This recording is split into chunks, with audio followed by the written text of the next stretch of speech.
মায়েরা কেঁপে ওঠে ইরফানের ভয়েস টোনে। কি করেছে সে? রেগে দু হাতে ইরফানকে ধাক্কা দিলে ইরফান মায়রার দু হাত তার এক হাতের মুঠোয় শক্ত করে চেপে ধরে। মায়েরা ফুঁপিয়ে ওঠে, বিড়বিড় করে, এই পাষাণ লোক আমায় মারতে মারতে মেরেই ফেলবে। বাবা, মা, মিস ইউ। কাঁদতে কাঁদতে ইরফানের দিকে তাকিয়ে চেঁচিয়ে বলে, অসভ্য লোক, পাষাণ লোক, ছাড়ুন আমায়। ইরফান শক্ত চোখে মায়েরার দিকে তাকায়। হঠাৎই মায়রার গলা থেকে ওড়না টান মেরে নিয়ে নেয়। মায়েরা চোখ বড় বড় করে তাকায়। ইরফান হেলে গিয়ে মায়রার দু হাত পিছনে নিয়ে ওড়না দিয়ে বাঁধতে থাকে। মায়রার মুখ গিয়ে ঠেকে ইরফানের বুকে। মায়েরা কেঁদে কেটে অস্থির। মেয়েটা এমনিতে কাঁদে না, কিন্তু এই লোক তার সাথে এমন করছে কেন? ইরফান মায়রার হাত মেধে সরে গেলে মায়েরা কান্নামাখা চোখে ইরফানের দিকে তাকায়। লজ্জা সংকোচে নুইয়ে আসে মেয়েটা। কাঁদতে কাঁদতে দৃষ্টি নত করে বলে, আপনি আসলে একটা অসভ্য। আমার পা ভেঙে গিয়েছে, এখন আপনি আমার কোমর ভেঙেছেন, আমার থেকে কাপড় খুলে নিয়েছেন, আমার হাত বেঁধে দিয়েছেন। উফ, ছেড়ে দিন আমায়। ইরফান মায়রার এত বকবক নিতে পারল না। ডান হাতে মায়রার মুখ চেপে বলে, স্টপ, জাস্ট স্টপ। মায়রা ভেজা চোখে পিটপিট করে তাকায় ইরফানের পানে। ইরফান মায়রার মুখ থেকে হাত সরিয়ে মায়রার ডান পায়ে হাত দিলে মায়রা চেঁচিয়ে ওঠে, কেঁদে কেঁদে বলে, আমার পা ভেঙে গিয়েছে, ছেড়ে দিন, ধরবেন না প্লিজ। ইরফান বিরক্তিতে কপাল কুঁচকে একবার মায়রার মুখের দিকে তাকালো। চোখ সরিয়ে নিয়ে মায়রার পা ধরে একপাশে জোরে টান দেয়। মায়রা জোরে কেঁদে দেয়। ইরফান মায়রার পা এদিক ওদিক নাড়িয়ে দেখে, এরপর মেঝে থেকে উঠে দাঁড়ায়। মায়রাকে এখনও কাঁদতে দেখে বিড়বিড় করে, স্টুপিড গার্ল। মায়রা মাথা তুলে বলে, আমার হাত খুলে দিন, খারাপ লোক। একা একটা মেয়েকে পেয়ে সুযোগ নিতে লজ্জা করে না? অসভ্য, ইতর, বেয়াদব। আপনাকে আমি জেলের ভাত খাওয়াবো। ভদ্র বাবার অসভ্য বলা একটা। ইরফান রেগে এক টানে মায়রাকে দাঁড় করায়। দাঁতে দাঁত চেপে বলে, স্টুপিড গার্ল, স্টপ, নয়তো এই দুগাল আস্ত থাকবে না। মায়রা রেগে আরো জোরে চেঁচিয়ে বলে, করবো না, আমার মুখ আমি বলবো। অসভ্য ছেলে, অসভ্য লোক, শুধু মেয়েদের ছোঁয়ার বাহানা খোঁজে, আমার ইজ্জতের ফালুদা করে দিল। অস আর বলতে পারে না। বাম গালে একটা শক্তপোক্ত থাপ্পড় পড়ে। মায়েরা ডান দিকে হেলে যায়। কাঁদতে কাঁদতে বলে, ও আল্লাহ, আমার জীবনটা দুদিনে থাপ্পড়ময় হয়ে গেল এই পাষাণ লোকের জন্য। মেয়েটার মুখ বন্ধ হয় না, কাঁধে তবুও কথা বলতেই থাকে। ইরফান তীব্র বিরক্তিতে টেবিলের ড্রয়ার থেকে স্কচ টেপ এনে মায়রাকে টেনে মায়রার মুখে লাগিয়ে দেয়। মায়রার চোখ বড় বড় করে তাকায়। ইরফান তার কাজ শেষে চোখ বুজে দীর্ঘশ্বাস ফেলে। এগিয়ে গিয়ে দরজা লক করে দেয়। এরপর গায়ের টি শার্ট খুলে ছুঁড়ে ফেলে ওয়াশরুমে চলে যায়। মায়রা ইরফানের যাওয়ার দিকে তাকিয়ে উম করে, মানে এরকম টাইপের করছে হয়তো। অসহায় চোখে একবার নিচের দিকে তাকায়, আরেকবার বন্ধ দরজার দিকে। এগিয়ে এসে বিছানার উপর বসলে কেমন টেপে যায়। মায়েরা ভয় পেয়ে দ্রুত দাঁড়িয়ে যায়, ভ্রু কুঁচকে তাকায়। এই বিছানা এমন নরম কেন? অদ্ভুত। হঠাৎই ডান পা তুলে এদিক ওদিক নাড়ায়। এই পায়ে তো ব্যথা পেয়েছিল, এখন ব্যথা লাগছে না কেন? ইরফান পা জোরে টান দিল, এরপরই তো দাঁড়িয়ে আর কোনো প্রবলেম হলো না। মায়ের মনে পড়ে কাঁটা দিয়েই কাঁটা তুলতে হয়। মায়েরা বাঁধা মুখে মনে মনে বিড়বিড় করে, ব্যথা দিয়েই ব্যথা সারিয়েছে এই অসভ্য লোকটা। ঘরের চারপাশে তাকায়। ঘরের সবগুলো পর্দা টানা। হালকা দিনের আলো ঘরে এসেছে। মারার কেমন দম বন্ধ লাগলো। এমনিতে মেয়েটা গ্রামে বড় হয়েছে, এখানে এসে সবগুলো জানলা খুলে দিয়ে রাখে, তবু বদ্ধ লাগে। আর এই ঘরে সব জানলা দরজা লাগানো। মায়েরা বাঁধা মুখেই বিড়বিড় করে, এই প্রতিবন্ধী পরিবেশে থেকে থেকে এই লোক আর্টিস্টিক হয়ে গেছে, মাথায় গন্ডগোল হয়েছে। পিছনে তার ওড়না দিয়ে হাত বাঁধা। বেশ অনেক সময় নিয়ে হাতের বাঁধন খোলার চেষ্টা করলো, হাঁপিয়ে গিয়েছে। ধীরে ধীরে ওড়না ঢিলে হয়ে আসে। মায়েরা বুঝতে পারে ওড়নার গিট খুলতে পারবে। মনে মনে খুশি হয়। দুহাত মুচড়ামুচড়ি করতে করতে কিছুক্ষণের মাঝেই ওড়না খুলে মেঝেতে পড়ে যায়। মায়েরা খুশিতে ছোটোখাটো একটা লাফ দেয়। দ্রুত মুখ থেকে স্কচ টেপ খুলে ছুঁড়ে ফেলায়। এর মাঝেই ওয়াশরুমের দরজা খোলার শব্দ পেয়ে দৌড় লাগায় দরজার দিকে। এই রুম থেকে বেরোতে পারলেই বাঁচে যেন, কিন্তু দুঃখের বিষয়ে দরজা তো খুলতে পারছে না। প্রচুর জোরে বৃষ্টি হচ্ছে বুঝলে। ওয়াশরুম থেকে ইরফান বেরিয়ে আসে। শাওয়ার নিয়ে বেরিয়েছে ইরফান, পরনে তাওয়াল জড়ানো, উদাম শরীর। মায়েরাকে দরজার কাছে দাঁড়িয়ে থাকতে দেখে ভ্রু কুঁচকাল। মায়েরা দরজা খোলায় ব্যর্থ হয়ে পিছন ফিরে তাকালে চোখ বড় বড় হয়ে যায়। চিল্লিয়ে বলে ওঠে, আস্তাক ফিরুল্লাহ, আপনার মতো অসভ্য মানুষ আমি দুটো দেখিনি। আমার ইজ্জত শেষ করে এখন নিজের ইজ্জত লুটাচ্ছেন। ছি ছি ছি ছি ছি। চোখ মুখ কুঁচকে অন্যদিকে তাকিয়ে চোখ বুজে বলে। যান যান, জামা কাপড় পরে আসুন। ইরফান মায়রার অযৌক্তিক কথায় বিরক্ত হয়। কিছুটা এগিয়ে এসে গম্ভীর গলায় বলে, ইজ্জত শেষ করেছি বলে নিজের মানচিত্র নিজেই মেলে দাঁড়িয়ে আছো ইডিয়েট। মায়েরা চোখ বড় বড় করে তাকায় ইরফানের দিকে। মেঝেতে তার ওড়না পড়ে আছে। ওয়াশরুমের দরজা খোলার শব্দ পেয়ে দৌড় দিয়েছে, একদম খেয়াল নেই। দ্রুত তার খোলা চুলগুলো ভাগ করে দুপাশে আনলো। ইরফান মায়েরার দিকে চেয়ে আছে। মায়েরা এদিক ওদিক তাকায়। মেয়েটা জীবনে এমন পরিস্থিতিতে এর আগে পড়েনি। এভাবে তো বাইরে যাওয়া যাবে না। মাথা তুলে একবার ইরফানের দিকে তাকালে দেখলো ইরফান তার দিকেই চেয়ে আছে। চোখ নামিয়ে তার ওড়নার দিকে তাকায়। মায়েরার এবার লজ্জায় কান্না পাচ্ছে। তার সব শেষ করে দিল এই বেয়াদব লোকটা। এলোমেলো দৃষ্টিতে এগিয়ে গিয়ে মেঝেতে পড়ে থাকা ওড়না কুড়িয়ে নিজেকে ঢেকে নেয়। এরপর দ্রুত দরজার কাছে এগিয়ে গিয়ে আবারও খোলার চেষ্টা করে, কিন্তু পারে না। পিছন ফিরে কিছু বলতে নিলে একদম তার সামনে ইরফানকে দাঁড়িয়ে থাকতে দেখে ঢোক গিলে নেয়। এই লোকের পুরো শরীরে এত লোম কেন? কথাটা মনে মনে বিড়বিড় করে। মাথা তুলে ইরফানের দিকে তাকালে দেখল ইরফান গম্ভীর মুখে মায়ের দিকে চেয়ে আছে। এই লোকের সব দৃষ্টিই ভয়ঙ্কর, একদম খেয়ে ফেলার মতো লাগে। মায়েরা দুহাতে দুগাল চেপে ধরে, ইনোসেন্ট ফেস বানিয়ে বলে, আর একবার মারলে আপনাকে জেলের ভাত খাওয়াবো বলে দিলাম। দেখুন, আমি কোমরে অনেক ব্যথা পেয়েছি। আপনি দুইবার ফেলেছেন আমাকে।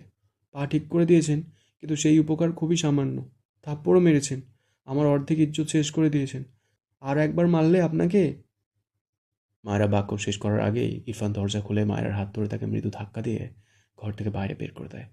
এরপর ঠাস করে দরজা বন্ধ করে দেয়। মায়েরা হাঁ করে বন্ধ দরজার দিকে তাকায়, চিল্লিয়ে বলে, জঘন্য, অসহ্য, অসভ্য লোক একটা। বলেই দৌড় লাগায় তার ঘরের দিকে। সিঁড়ি বেয়ে নেমে দৌড়ে তার ঘরের দিকে যেতে নিলে জাহিদ ডেকে বলে, মায়েরা, তুমি কোথায় ছিলে? জাহিদের কথায় মায়েরা দাঁড়িয়ে যায়। হেসে চোখ বড় বড় করে বলে, জমের মুখ থেকে বেঁচে ফিরেছি। ইরফান পরনে প্যান্ট পরে কি মনে করে ঘর থেকে বেরিয়ে আসে। নিচে তাকিয়ে জাহিদকে দেখে। পাশে মায়েরা শক্ত কণ্ঠে ডাকে, জাহিদ। ইরফানের ডাকে জাহিদ মাথা তুলে উপরে তাকিয়ে বলে, জি ইরফান ভাই। উপরে এসো। ইরফান ভাই, 2 মিনিট দাঁড়াও, আসছি। এরপর মায়েরার দিকে তাকিয়ে কিছু বলার আগে আবারও ইরফান অগ্নিঝরা কণ্ঠে বলে, এক্ষুনি আসতে বলেছি। হ্যাঁ হ্যাঁ, আসছি ইরফান ভাই, 1 মিনিট ওয়েট। কথাটা বলে মায়ের দিকে তাকিয়ে বলে, মায়েরা, তোমার তো পা ভেঙে গিয়েছিল, দাঁড়িয়ে আছো কিভাবে? ইরফান রাগে বাঘের ন্যায় গর্জনিত কণ্ঠে চিৎকার করে উচ্চারণ করে, জাহিদ। মায়েরা ভয়ে লাফিয়ে ওঠে। জাহিদ নিজেও থতমত খেয়ে ইরফানের দিকে তাকায়। মায়েরা বুকে থুতু দিয়ে বিরক্ত হয়ে পিছন ফিরে মাথা উঁচু করে তাকায়। ইরফানকে মুখ ভেঙচি দিয়ে তার ঘরের দিকে দৌড় দেয়। ইরফান দাঁতে দাঁত চেপে মায়ের দিকে চেয়ে রইল। এরপর হনহন করে তার ঘরে যায়। জাহিদ হতাশার নিঃশ্বাস ফেলে উপরে উঠে আসে। ইরফান ভাই, কিছু বলবে? ইরফান ব্যালকনির দরজার সামনে উল্টো ফিরে দাঁড়িয়েছিল। জাহিদের কথায় পিছন ফিরে তাকায়। জাহিদ ইরফানের দৃষ্টি দেখে ভাবল, সে কি কিছু করেছে? আবার ভাবল, না, তাদের এই ভাই তো এমনই, নতুন করে আর কি হবে। ইরফান এগিয়ে গিয়ে কাভার থেকে তার সবগুলো শার্ট প্যান্ট বের করে বিছানার উপর ছুঁড়ে ফেলে। জাহিদ ভ্রু কুঁচকে চেয়ে আছে। ইরফানের সব কাপড় ছুঁড়ে ফেলা হলে জাহিদের দিকে এগিয়ে এসে শক্ত কণ্ঠে বলে, এগুলো নিয়ে যাও। জাহিদ অবাক হয়ে বলে, কোথায়? আয়রন করাতে। জাহিদ বিছানায় পড়ে থাকা শার্ট প্যান্টের দিকে তাকালো। সব নতুন লাগছে, একদম সুন্দরভাবে আয়রন করে রাখা। ইরফানের দিকে তাকিয়ে বলল, কিন্তু এগুলো তো সব আয়রন করা ইরফান ভাই। ইরফান গম্ভীর গলায় বলে, সেকেন্ড টাইম আয়রন করাবো, নিয়ে যাও। জাহিদ মাথা চুলকালো। ইরফান তীক্ষ্ণ চোখে চেয়ে বলে, রহমত কাকা বা রিতাকে নেবে না, তুমি করিয়ে আনবে। সব শার্ট প্যান্ট আয়রন করানো শেষ হলে তবেই বাড়ি ফিরবে। জাহিদ অসহায় চোখে বিছানায় পড়ে থাকা কাপড়গুলোর দিকে তাকালো। আবার ইরফানের দিকে চেয়ে পড়ল, এতগুলো কাপড় আয়রন করতে তো অনেক টাইম লাগবে, সারা দিনেও শেষ হবে না ইরফান ভাই। ইরফান নিজের গায়ে একটা ব্ল্যাক শার্ট জড়িয়ে বোতাম লাগাতে লাগাতে গম্ভীর গলায় বলে, নিয়ে যাও। জাহিদ অসহায় কণ্ঠে বলল, মায়েরাকে নিয়ে ঘুরতে যেতাম, ও খুব মিশুক আর ভীষণ ভালো, ঘুরতে নিয়ে গেলে খুব খুশি হবে। তুমি রহমত চাচাকে দিয়ে করিয়ে নাও না ইরফান ভাই। ইরফান দ্বিতীয় বোতামটা লাগিয়ে জাহিদের দিকে শক্ত চোখে তাকায়। জাহিদ ইরফানের দৃষ্টি থেকে ঢোক গেলে। মায়েরাকে তো দেখতেই পারে না ইরফান ভাই, সে তার সাথেই ঘুরতে যাওয়ার কথা বলে ভুল করে ফেলেছে। মিস্টেক। তখন মায়েরার সাথে কথা বলছিল বলে হয়তো রেগে গিয়েছে। মেয়েটা কত ভালো। ইরফান যে কেন দেখতে পারে না মেয়েটাকে বুঝে পায় না জাহিদ। অতপর মেকি হেসে বলে, না, আমি আয়রন করতে পারবো। যাচ্ছি, ঘুরতে যাব না, মজা করলাম আর কি। ইরফান দুহাতের শার্টের হাতা কোনোই পর্যন্ত গুটিয়ে হাতকড়ি পড়তে পড়তে ঘর থেকে বেরিয়ে গেল। জাহিদকে এখনও দাঁড়িয়ে থাকতে দেখে পিছন ফিরেই বলল, কি হলো, এসো। জাহিদ এগিয়ে গিয়ে সব শার্ট প্যান্ট দুহাতের সাহায্যে নিয়ে বাইরে বেরিয়ে এলো। খালার বাড়িতে বেড়াতে এসে খালাতো ভাইয়ের কাজ করতেই দিন চলে যাবে। আগে জানলে একটা ট্যুর দিত, এখানে না এসে। ভেবেছিল নতুন ভাবিকে দেখবে, কত মজা করবে, কিন্তু কিছুই তো হচ্ছে না। উল্টো তাকে কাজের মাসি হতে হচ্ছে। ইরফান গটগট পায়ে এগিয়ে যায়। জাহারা আর তার মা ইরফানের একটা ঘর পরেই থাকছে। জাহারা ঘর থেকে বেরিয়ে তার ভাই জাহেদকে এতগুলো কাপড় নিয়ে যেতে দেখে এগিয়ে এসে বলে, ভাইয়া, কোথায় যাও? আর এসব কার শার্ট প্যান্ট? চুরি টুরি করলে নাকি? পিছন ফিরে জাহিদ কাপড়ের আড়ালে কটমটো দৃষ্টিতে ছোট বোনের দিকে তাকায়। পিছন দিকে তাকালে দেখে ইরফান অনেকটা এগিয়ে গেছে। জাহিদ দ্রুত হাতের সব কাপড় জাহারার গায়ের উপর দিয়ে বলে, তোকে দিয়ে দিলাম, তোর জামাইকে গিফট করে দিস। এই বলেই দৌড়ে তার মায়ের ঘরে যায়। জাহারা তবদা খেয়ে চেয়ে রইল। ভাবনার মাঝে ইরফানের কণ্ঠ পায়, তুই এগুলো নিয়েছিস কেন? জাহিদ কোথায়? জাহারা ইরফানের গম্ভীর মুখের দিকে চেয়ে বলে, মনে হয় আম্মুর ঘরে গিয়েছে। ইরফান সামনে তাকালে দেখল জাহিদ তার খালামনির ঘরে ঢুকছে। ইরফান দ্রুত পায়ে এগিয়ে যায়। জাহিদ দরজা থেকে ভেতরে দু পায়ে এগিয়েছে। তখন ইরফান পিছন থেকে জাহিদের শার্টের কলার টেনে বলে, এক কথা বারবার রিপিট করতে আমার ভালো লাগে না। জাহিদ কাঁদো কাঁদো মুখ করে পিছন ফিরে তাকালো। অতপর বলল, ইরফান ভাই আমার নাম্বার 1 পেয়েছে। ইরফান তীক্ষ্ণ চোখে জাহিদের দিকে কিছুক্ষণ তাকিয়ে থাকে। হাত ঘুরতে একবার সময় দেখে বলে, ফার্স্ট যাও, আমি ওয়েট করছি। জাহিদ ভ্রু কুঁচকে বলে, তুমি যাবে? তাহলে আমাকে কেন নিচ্ছ? তুমিই যাও। ইরফান বিরক্তিতে চোখ মুখ কুঁচকে জাহিদের কলার ধরে টেনে বাইরে আনে। পিছন থেকে ইরফানের খালা ডেকে বলে, কোথায় যাচ্ছ ইরফান বাবা? জাহিদ, কোথায় যাও? ইরফান যেতে যেতে উত্তর দেয়, ভার্সিটি যাচ্ছি খালামণি, জাহিদকে লাগবে আমার। ইরফান জাহিদের কলার ছেড়ে যেতে যেতে গম্ভীর গলায় বলে, জাহিদ, জাহারার থেকে সবগুলো প্যান্ট শার্ট নিয়ে বাইরে এসো, ফাস্ট। জাহিদ বিরক্ত হলো, কিন্তু কিছু বলল না। ইরফান তার চেয়ে বড়, ছেলেটা হাসি খুশি হলে তাও কিছু বলা যেত। যা মুড এই ছেলের, থাক, সে না হয় একদিন বড় ভাইয়ের কাজ করে দিক। অতপর জাহার থেকে কাপড়গুলো নিয়ে এগিয়ে যায়। ইরফান নিচে নেমে বাইরে যেতে নিলে তার মায়ের ডাকে থেমে যায়। ইরফান, খেয়ে যাও। ইরফান গম্ভীর গলায় বলল, বাইরে খেয়ে নিব আম্মু। ইনায়াকে কলেজে নামিয়ে দিয়ে যাও তাহলে। ইরফান একবার হাত ঘুরিয়ে দেখল, অতপর বলে, দ্রুত আসতে বলো, আমার লেট হয়েছে। এরপর বাইরে বেরিয়ে যায়। পিছন পিছন জাহিদও বেরিয়ে যায়। রুমা নেওয়াজ দীর্ঘশ্বাস ফেললেন।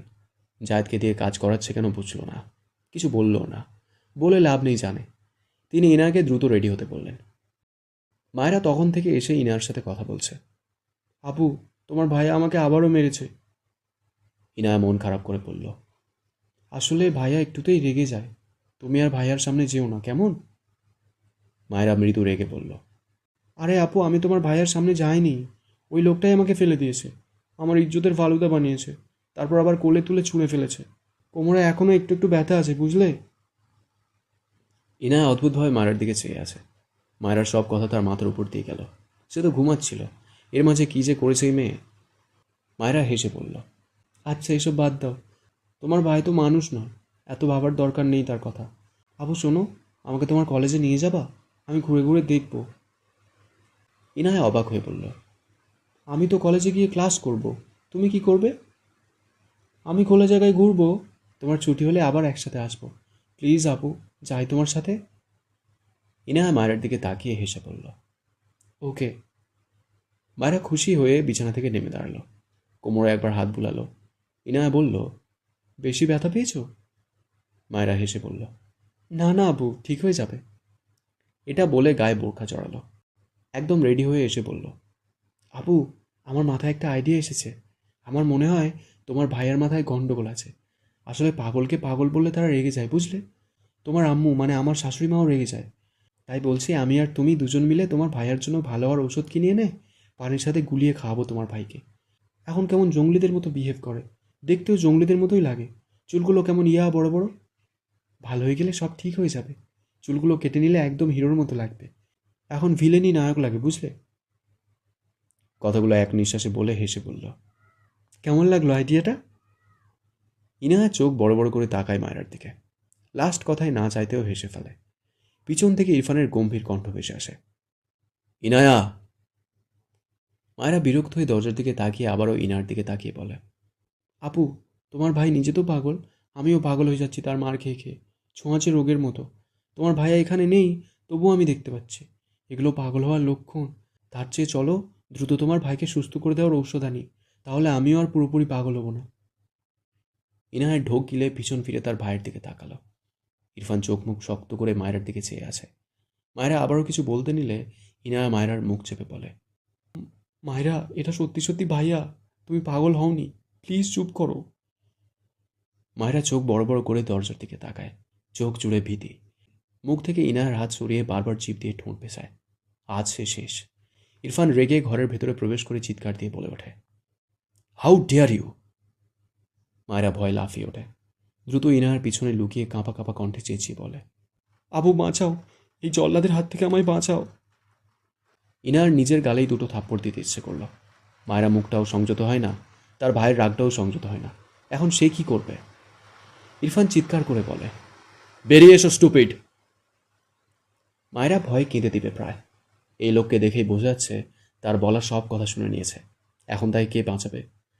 মাথাটা একটু বাঁকিয়ে ইরফানের দিকে তাকিয়ে কাঁপা কাঁপা কণ্ঠে বলে, দেখুন, আমি কিন্তু আপনাকে নায়ক বলেছি, এত রাগার কি আছে? হ্যাঁ, প্রশংসাই তো করেছি একটু, বাকিগুলো মিথ্যে মিথ্যে বলেছি, ওগুলো ভুলে যান। ইরফান জ্বলন্ত চোখে মায়েরার দিকে চেয়ে আছে। মায়েরা ইরফানের দৃষ্টি দেখে ঢোক গিলে চোখ নামিয়ে নেয়। ইরফান এগিয়ে এসে রাগে মায়েরার সামনে থেকে ইনাকে টেনে সরিয়ে দেয়। ইনার ডান দিকে কয়েক পা পিছিয়ে যায়। মায়েরা ইনায়ের পিঠের সাথে অনেকটা হেলান দিয়ে দাঁড়িয়েছিল। হঠাৎ করে সামনে থেকে ইনায়া সরে যাওয়ায় মায়েরা পড়ে যেতে নেয়। তবে ইনায়ার জায়গায় ইরফান দাঁড়ানোয় মায়েরা হেলে গিয়ে পড়ে ইরফানের বুকে। মায়েরার আত্মার পানি শুকিয়ে গিয়েছে। মেয়েটা ভয়েই জ্ঞান হারালো বলে।